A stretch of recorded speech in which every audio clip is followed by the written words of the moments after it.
I'm Surekha. I've come from India and have been working with basically videos and photography since last 10 years. But most of the time my concern also changes according to the issues which is around. Sometimes they're very personal and sometimes it's public. Sometimes it's also a lot of environmental and ecological issues.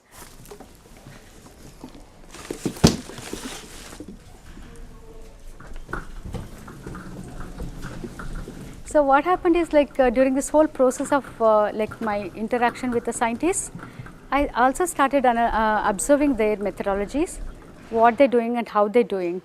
So what happens is like most of the time they go to a certain place and collect the specimens and then they bring it back, they note everything, they make a statement and then they when they bring it to the lab, they analyze and then later they come out with certain hypothesis or some theory based on the research and finally they present it. So this whole methodology it is quite interesting for me. Water from Derbyshire. It's water from Derbyshire, UK.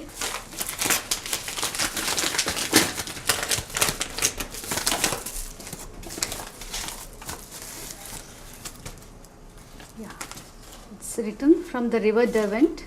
So she wrote, "Dear Surekha, just risk my life and limp kneeling on the river bank to scoop up this sample. The knees of my leggings are now all muddy."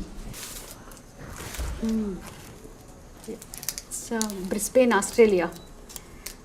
Okay, again from a friend. She says, Mandy Ridley, please find Brisbane water which has travelled to you via Doha and Kuala Lumpur, Malaysia. Water from different places. This is like the Zurichberg. This is from Bangalore. This is from Switzerland, Italy, and then Dolder. I've got around totally, like with the images and everything, around 162 samples.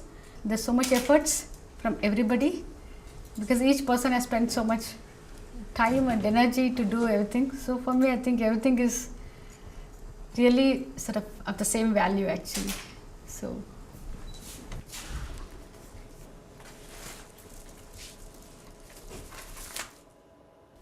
Well, I'm a research scientist at AAVOG, which is a Swiss Federal Institute of Aquatic Science and Technology. So we are a water research group.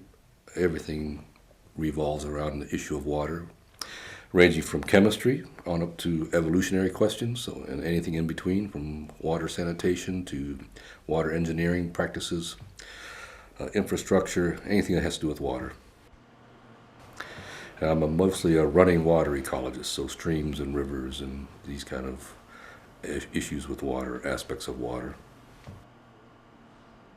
My name is Craig Johnson, and I am an academic guest here at AAVOG. I'm on sabbatical leave from a small college in western Wyoming in the USA. And what I'm doing here is I am working with Chris Robinson in the Glacier Research Group.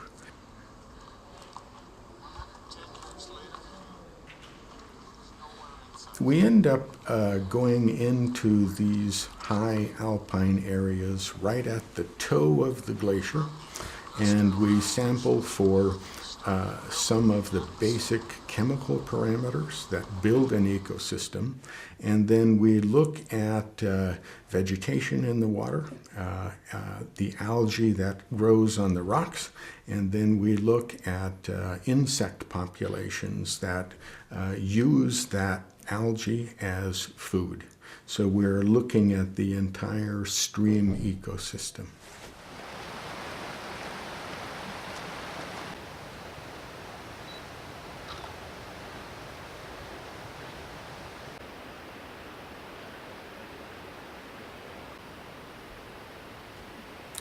I have to say, I haven't really have anything like what you're describing, but what I do see is that there is a lot of interaction during the stay of the artist, and that has had a lot of impact on the people, especially at AAVOG. So now we are at the very close to the glaciers now, and it's meltwater, ice meltwater, so it's very cold. And we see thus far only midge larvae, which are here, moving about. So they are the first colonizers of the... It was very, very interesting because we walked up the Morterac Valley and we walked out of a fog and into the alpine zone close to the glacier. And Surekha became much, much more interested in everything around her. She was in particular interested in, was a very cold morning, and there was a very, very thin sheet of ice across much of the streams, especially where the streams had come up and then receded. And she was very interested in how the bubbles moved underneath the ice. And that was something that I had seen so many times that although I found it beautiful and interesting, I had never really looked at it with the same sort of curiosity as well as the same sort of sense of beauty with which Surekha saw this. And she took photographs and we looked at how the bubbles moved underneath the ice, and it was a very interesting time for us.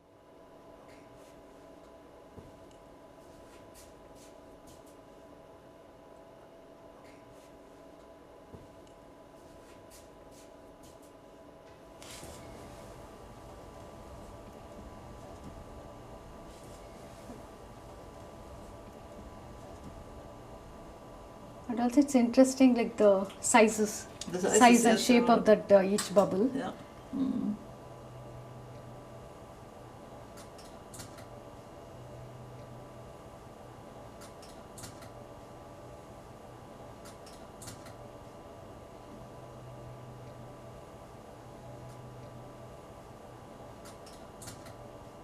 So this is like the one of the ones, like with the Photoshop, when I just increase the Yeah, genau. Intensity? Das ist, ja. so you could also play with the whole Yeah. image of bubbles. Like here, like this is what exactly you see. Yeah, genau. But when you change it's some a of nice the picture, yes, yeah. times like when you put the water here, Yeah. like some of the grooves inside, Yeah. it goes and the bubbles form more there. So Yeah. that's how you get these lines.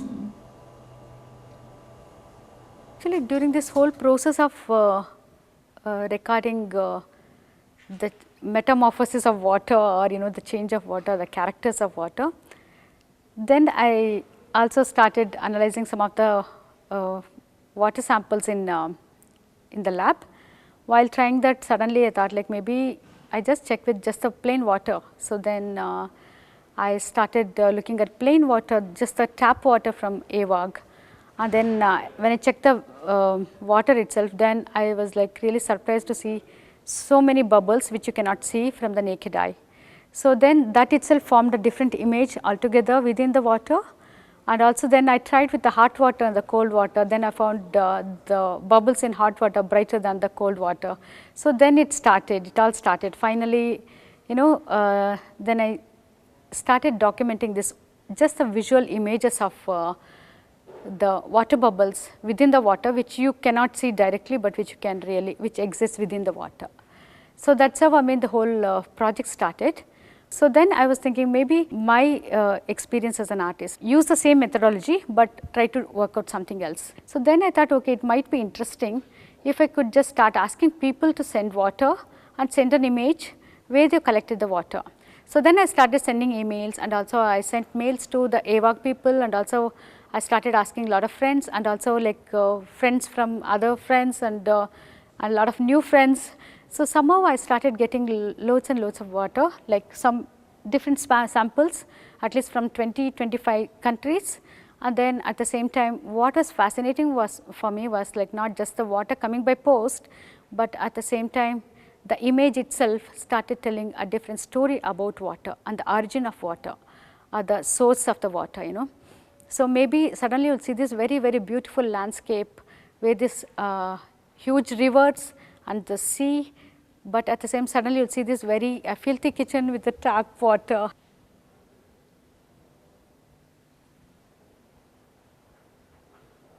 there were water samples from everywhere, but everywhere in the world, water is a necessity.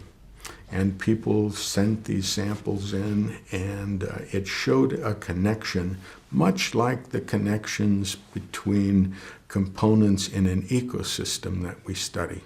You can't just take one thing out of an ecosystem and not discover the connections between that component of the ecosystem and everything else in that ecosystem. You can't just take water from one place and say that this water belongs to the Ukraine or this water belongs to Austria, because this water is constantly circulating around the planet in the hydrologic cycle.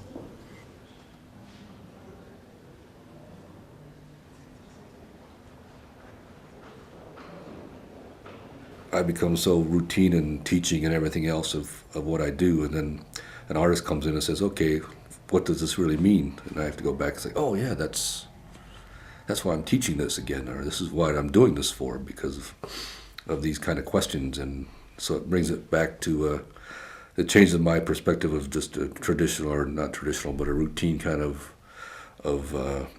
research program or a routine teaching program that I've been doing for 20, 30 years, and it says, okay, open your eyes again and go back and look at what you're doing. I found a new sense of beauty. I think that's probably the most important thing. We scientists don't always look at beauty as being a goal of our research. We look primarily at the increase of knowledge. But Einstein once told us that imagination is more important than knowledge. And so I think with Surekha, I could see beauty that I had never seen before in this valley. And that was very interesting to me. I am so glad that this program is in place, because if this had never happened, I could have gone to these alpine zones dozens of times and never really seen how these little bubbles meander underneath the ice.